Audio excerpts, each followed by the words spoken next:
In today's video, I'll show you on how you can remove game files from Steam Tools.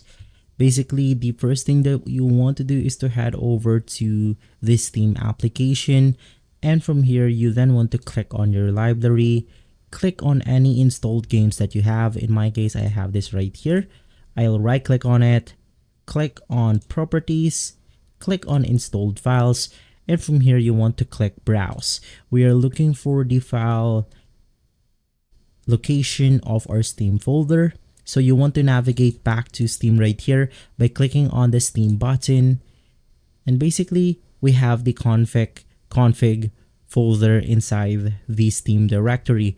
You want to click on it, and then we will have this folder name called STUI. You want to navigate through that folder and delete everything inside that specific folder, or you can delete specific files if you want to. But basically that's how you remove game files from the Steam tools. If this video has been helpful, leave a like, subscribe, and follow Guide to Everything for more videos like this. Thanks for watching.